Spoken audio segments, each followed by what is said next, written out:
So we are going to continue this EduFair 2018 broadcast um, by doing something dramatic.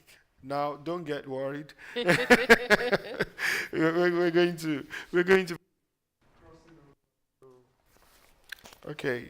We're going to be crossing over to the RCCG Drama Academy, where people are being trained in theater skills, drama skills for ministry, for Christian ministry. Is that something that you'd always been familiar with, the drama as a ministry? Drama as a ministry, I mean, it is something that I've not been in depth knowledge of, but I know that I've been in ministries where I've seen very effective drama presentations that, again, I remember growing up in church, and there was, every Sunday evening when we in my church growing up, we had an evangelistic emphasis on our service. And I remember one particular event where they had a drama production, and it was the highest response to the altar call than any, we used to have people come and talk, we used to have people sing, but when we had that drama stage, so people came forward to give their life to Christ through the drama. So drama is obviously an effective tool, but it's not, I can't act. But I appreciate those that do. Yeah. Yeah. And come to think of it, the drama has always been part of church life, isn't it? When you think about the nativity plays, It's true. what will Christmas be without children doing baby Jesus and all of that, so And do you know that in the Gospels, if you think about it, Jesus himself did some little drama scripts. Do you remember when Okay. he called the child yeah. and said to the child, "Come and sit here"? He was demonstrating a picture. Drama, I believe, is a picture. It's a visual thing. And he was a storyteller. He told parables, but he also did things visually. So I think obviously even in that time it was something that was used on all through the ages. It's a tool that can be used. Certainly a tool that is being used by RDA, the Redeemed Drama Academy in the United Kingdom. We've been joined on set by Lola Aribabu, who is the director of the School of Drama here in the UK. Lola, you're welcome. Hello. Thanks for having me. Good to see you. Hello. So what can drama do for the gospel? Okay. Well, our vision at RDA UK ultimately is to advance the kingdom through creative arts and drama. What we do is to inspire, educate, and teach people to develop their creative skills. I heard what you were saying earlier about the effectiveness of drama. Yes, I totally agree. Drama is very powerful. It's a powerful ministry tool. It's a powerful evangelism tool. And we can, it's just such a shame that not many people appreciate the value and the relevance and the power of drama as a ministry and as a form of evangelism. And I've spoken to certain people who believe that, drama is not that important, and it's not something that's on their agenda at present. But I just want to encourage everybody, it is very powerful. It is a powerful ministry tool. It's a powerful for discipleship as well, and powerful evangelism. You mentioned earlier the example of Jesus Christ using inviting the little boy. Yes, come and sit somewhere. That is drama. And he said, we should be like this little child. Exactly. That was him trying to deliver a message through this dramatic presentation. Now, again, I mentioned how it's very powerful for discipleship. When we with drama, we use it to bring Bible stories alive on the stage. And so the actor, when they're going through the script, they have to learn the scripture, they have to know the scripture, and they have to understand the scripture before they can deliver it on stage. So it comes in very handy because they are then able to disciple themselves, to edify themselves, to train themselves in the word as well as in the acting. And then it's also a powerful ministry tool. So when they're on the stage acting, delivering this message, the congregation watch the Bible story becoming alive, and they're ministered to, they're blessed, they're inspired, and you can listen to a message, a sermon. I'm not saying there's anything wrong with preaching, but you can listen to a message and sometimes forget what you've heard. But when you watch a drama presentation, It stays with you. it stays with you. You remember it. So it is a very powerful ministry tool. How did you get into drama ministry, Christian drama ministry? I've always had a passion for drama, and this is something I've loved ever since I was 7 years old. I remember standing in front of my class at age 7 and telling a story which I had written, and I would never forget that. Okay, the way the class was so engrossed and listening and waiting, and they didn't want the story to end, and that for me was the beginning. I carried on, and over the years I've taken different courses myself, and then I started a drama theater company and put on theater productions in different theaters. All of this whilst you were working as a lawyer. Yes, whilst working in the law firm as a solicitor. Was that strange to your colleagues? Well, it was actually good because I used it as an opportunity, because I worked with atheists, Muslims, and non-Christians. And so when I put on theater productions, I used this as an opportunity to invite them to come and watch what I've done. And so I remember a conversation I had once with one of the solicitors in the firm. Is an atheist, an elderly white man, and he was so intrigued by the fact that a colleague of his was putting on a play in a theater. And so the story at the time was based on the prophet Hosea, and he actually picked up the Bible and he read the whole book of Hosea. And that was exciting for me. That's a fantastic testimony. What's I know that RDA, your drama academy, has done a production in the West End, I think. Yes. What was that So about? again, part of the course that we offer, we've got a part-time course that runs from September all the way through to August. It's just one Saturday a month. And on the course, the students are prepared. They're prepared to participate in a theatre production. So with the students last year, we had a theatre production called Shakespeare's Ladies in Leicester Square Theatre. And then this year, the current students also put on a similar production, A Taste of Shakespeare, in the Arts Theatre in the West End. Wow, in the West So End. Shakespeare, I mean, you don't get more difficult than Shakespeare. Exactly. It was the background was Shakespeare, but we also had a contemporary story running through it, which brought in the gospel. And viewers, if you're watching us today, you're about to get a scoop, an exclusive. You haven't heard this, but you heard it first on this set. Tell us about The Prodigal. Okay, now we are currently preparing for a theatre production which is going to be holding in Leicester Square Theatre in November of this year, November the 13th. It's called The Prodigal, and it's inspired by the prodigal story in the Bible, but it is a contemporary. Yes, it's a contemporary story, but inspired by the prodigal, told by Jesus in Luke 9. So it's going to be in the West End in London? Yes, it's going to be in the West End in London. There's going to be some music, there's going to be dance, and we are looking forward to it. It's musical theatre at another level. It's drama with some music in it.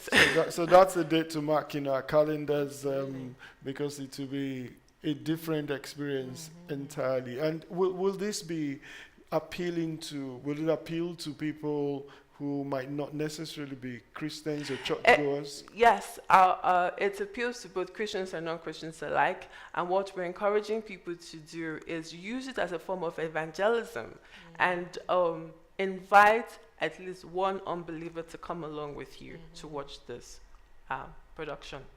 And you see that is a great thing, because there's a fear of coming to church, but there's not a fear of going to the theater. Exactly. So someone that might not come to church with you, would never come to church with you, can come to the theater with Exactly. you. Yeah, And God can use that. That's why it's a powerful evangelism tool. So the productions we had previously that I mentioned, we had we encouraged the students to invite their friends and relatives, those who were Christians and non-Christians, and it was an opportunity to evangelize. So what's going on in the school now? Okay, fine. So the current set of students, we've got 2 more classes before this set's finish.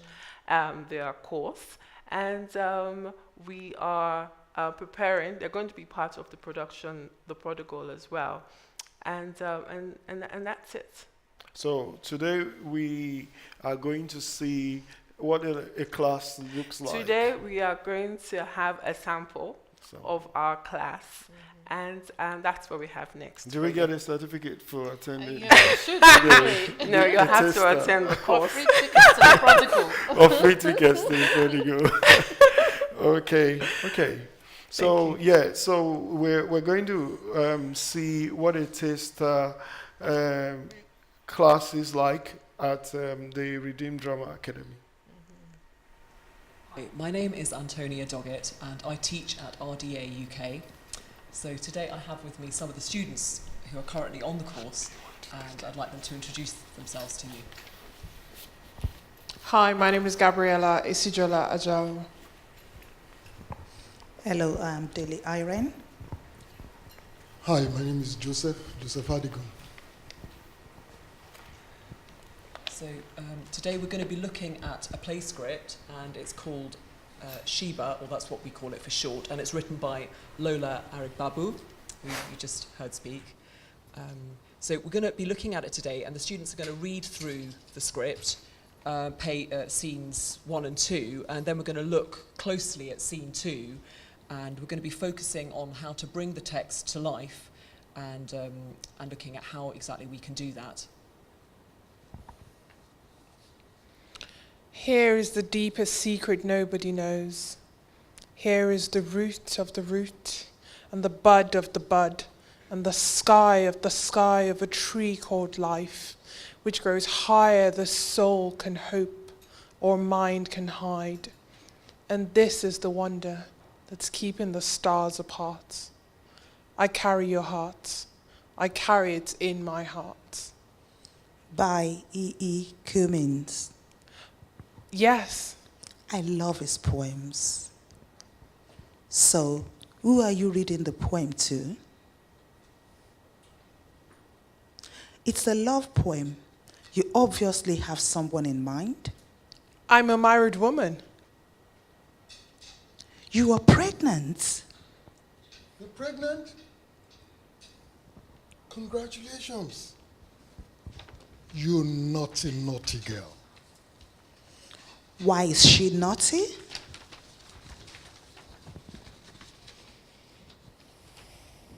Well, her husband came home from Afghanistan 2 months ago. Remember? And she kept him all to herself. I recall.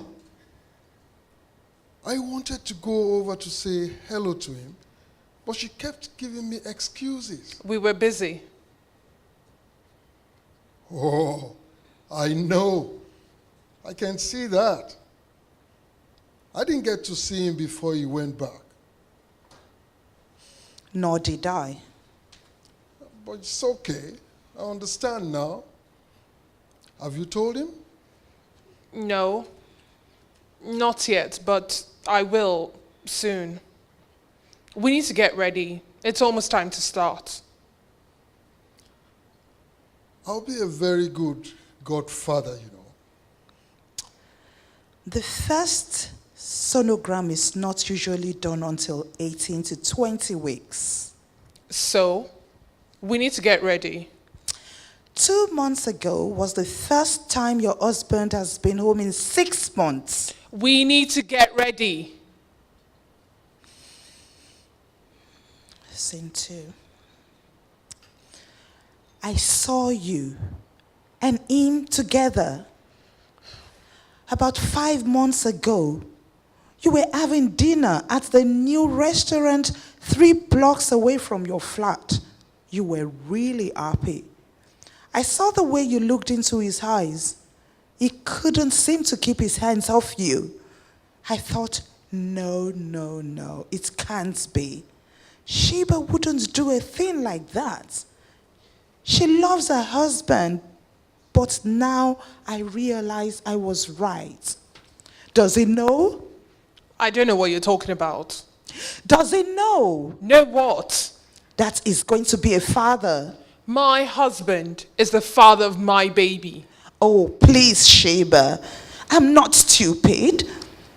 Is that your plan? You plan to pass off this baby as your husband's child. You are mistaken.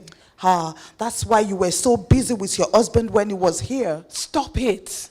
You wanted him to think you made a baby when he was here? Stop it. How could you? He loves you. He doesn't deserve this. I thought you loved him. It didn't work. What? I tried to. He didn't touch me. Why? He felt really bad that he was allowed to come home whilst his mates were out there fighting. He was angry that he was forced to take a break. The dress is torn. We need to sew it quickly. Come. Quickly, come. Okay, so let's turn back to the beginning of scene 2.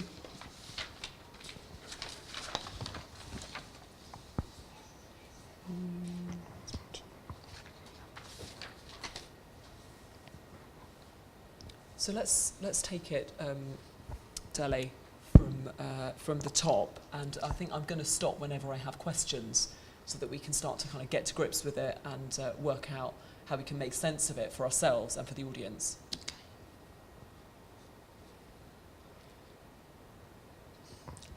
Okay. I saw you and him together.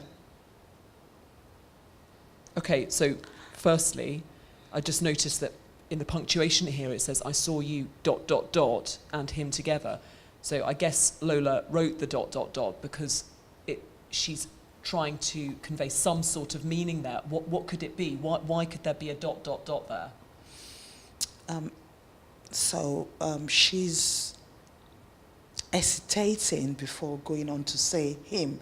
And Why would she hesitate? It's because the him is referring to Ada's lover, and that is something terrible to her. To who? To Ada. Ada doesn't want to admit. It's like she's finding it like something she couldn't believe. Okay, because? Because Ada was married to someone. Because Ada was married. And now she's with someone else. About Sheba, so you're Ada. So we're talking about Sheba is married to someone else, and now Ada's saying. So are you hesitating because of her feelings, or could you be hesitating because of your feelings? Because of my feelings. So there's an obstacle there. There's something which is making you hesitate. Yes. So you're recognizing that intellectually, but now we need to try and internalize that. So I suppose it's a question of asking why that might be problematic for you, why it might be difficult. Is it because you've always idolized their relationship, for example, or is it because you feel you used to idolize her and maybe the idea of her having a lover is completely cheapening her in your eyes, or? Yes. Yeah? I would never have thought that Ada would do such a thing. So maybe when you say that line, you could maybe, it might help to think that you're talking to someone who is not just another actor across the table, but to someone that maybe you do really idolise and think the world of, and that maybe there's been something, you've heard a rumour or something, or there's even some evidence that suggests that that they have a private life which is not at all what you doesn't in any way doesn't fit in with the picture that you had. So if you can maybe almost imagine that you're speaking to that person and not her, to make it more real, that might fill in that tiny pause with a real reference, so it becomes real. You know, you give it a moment and then give that another go. So it's got to be a real obstacle. That's what I'm saying. Okay. I saw you and him together about 5 months ago. You were having dinner at the new restaurant there, 3 blocks from your flat. Okay, well done. And now you're stating you were having dinner. You were having dinner. I mean, it's a line, but why is she listing what they were doing? Why are you describing to her what she did? What could be the reason for that? What I'm trying to get you to do is justify the text. Yes. So know why you're saying it. Yeah. Because Ada is trying to show here that, you know, I've seen the person that Ada has seen Sheba with, and now she's relating all the things she's seen. So she's seen them together. Could Lola have written that line? I think there could be lots of reasons Lola might have written that line, but could one of them maybe possibly be that, you know, having dinner, was it a dinner in the evening, something vaguely romantic? Yes. So it's not just to show that this is not an ordinary relationship. There's a deeper thing, and she's trying to draw that out from this event that she's bringing out. Absolutely. So could there be some maybe difficulty about even saying that as well? You're listing these things which you don't want to list, which don't in any way work. They are incompatible with this person you wanted her, hoped her, thought she was, you know. So perhaps again that it's difficult. I think it could be more difficult for you. Do you see what I mean? Yes. Yeah. Go back then maybe to I saw you and him together. I saw you and him together about 5 months ago. You were having dinner at that new restaurant 3 blocks away from your flat. You looked really happy. I saw the way you looked into his eyes. He couldn't seem to keep his hands off you. I thought, no, it can't be. Sheba wouldn't do a thing like that. Okay, this is good. And when you mentioned that he couldn't seem to keep his hands off you, that's quite a confrontational thing to say. It may be true that that's what you saw, but just because it's true doesn't mean it's easy to say. I mean, that's quite a graphic image. Yeah. So even just to say it, I think it's going to be more powerful if there's more resistance inside you to saying it. Yes, you say it. It says you say it. But it doesn't mean that there's some kind of struggle. That doesn't mean to say that there's not some kind of struggle that happens before you say it. Yeah. Try again. I saw the way you looked into his eyes, taking that slowly as well, yeah, and thinking about it. I saw the way you looked into his eyes. He couldn't seem to keep his hands off you. I thought, no, it can't be. Sheila wouldn't do a thing like that. She loves her husband, but now I realize I was right. Okay, good. Yeah, you justified all of the text except the last bit, but now I realise I was right. It's because you carried on speaking before being able to realise what it was that made you say that. So when you say, now I realise I was right, I think you have to, in your own mind, refer to something. What is it? Is it that you've seen the picture of the scan of her baby and worked out the dates? Could that be it? So it's evidence. Is that could be the reason that you say that? There has to be a reason, otherwise it's just words, empty words. There has to be a reference point, doesn't there? So Okay. she perhaps go from she loves her husband. So just don't rush it, and make sure every time that you're saying something, you're visualizing it. So she loves her husband. Who is she? How does she love her husband? You know, an image of the happy couple that everyone admires. But now the evidence that contradicts that. So take it slowly so that you can see those things and weigh them up. She loves her husband whenever you're ready. She loves her husband. But now I realize I was right. Does he know? And yeah, good. And does he know? Like, I need to know whether you care about the answer. So when you say does he know, it's not just a question. It has some kind of what's at stake. What's at stake for you? How do you feel about what you're saying? Do you care? Do you care very much what the answer is? Ask these questions and let the answers inform how you say it. Does he know? I don't know what you're talking about.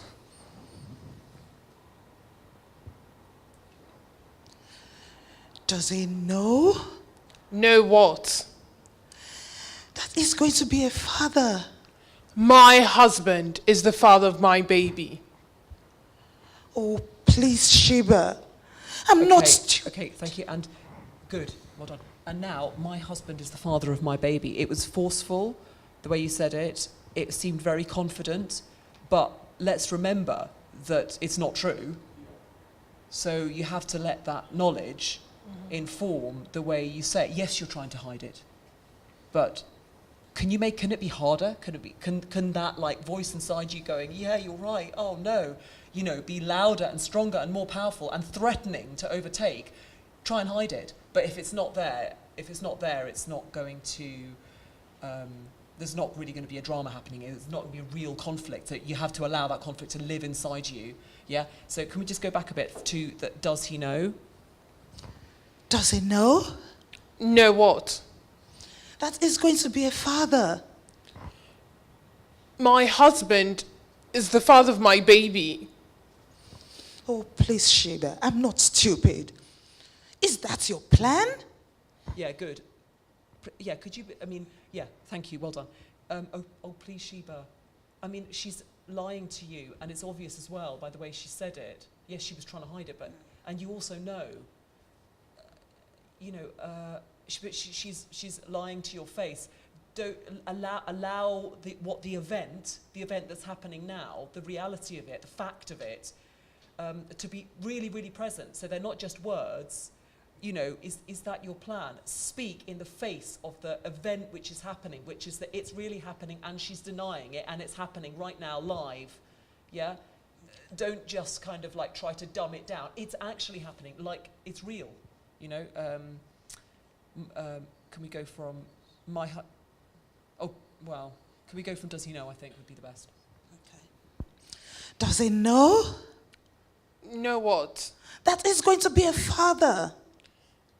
My husband is the father of my baby. Oh, please, Sheba, I'm not stupid. Is that your plan? You plan to pass off this baby as your husband's child. Okay, good, right. And then, of course, is that your plan? Is that your plan? There's no full stop there, so don't end it. Okay. Is that your plan? But also, you pause. You pause, and I didn't look at you to see whether there was any response there. But even if I didn't, I don't think that there was enough going on there for you. I think I would hear it in your breath, actually. Something, she asked a question, is that your plan? And you know what she's talking about, which causes her to say, aha, or aha. You plan to pass off. But first of all, don't end it after plan. But secondly, respond inside. Yes, try to hide it. But again, that conflict is live and happening. It's got to be. Yeah, do you understand? Mm-hmm. Yeah, let's try it. So, could we try from my husband as the father of my baby? Was that okay? My husband is the father of my baby. Oh, please, Sheba, I am not stupid. Is that your plan? You plan to pass off this baby as your husband's child. You're mistaken. Okay, all right. Thanks, guys. I'm sorry to stop there, but we have to. So I just wanted to take an opportunity to ask the students, for those of you watching, so you can get a sense of how you might benefit from taking the course. I'm going to ask these students how they've benefited from taking the course. So I'm going to ask Dele first. I've really benefited from the course by gaining confidence, especially in being able to use. Maybe talk to the camera. Yes. Yeah, I've really gained confidence. Okay. I've really gained confidence from the course, especially being able to use my voice to be able to reflect the characters' feelings, and this has really helped me, in gaining confidence. And also, the course has given me a great opportunity to be able to be part of a production at the Arts Theatre at Leicester Square. This indeed to me is a great opportunity to use the skills that I have learned on the course. Thank you. Thank you. And Gabriella, how have you benefited from the course? I've definitely learned a lot of theoretical and practical acting techniques. But I think one thing that really stood out for me was sometimes, for example, like now when you're trying to read a script, I have sometimes struggled with portraying the right emotions for the text, just like now when you were making corrections to the entire script. And I think, your guidance definitely did help me improve my confidence in just using the right emotions and the right actions when trying to embody a character. So that has definitely increased my confidence in acting. Thanks, Gabri. And you, Jason? Yes, I've learned quite a lot of things, and I believe I've taken them to be mine.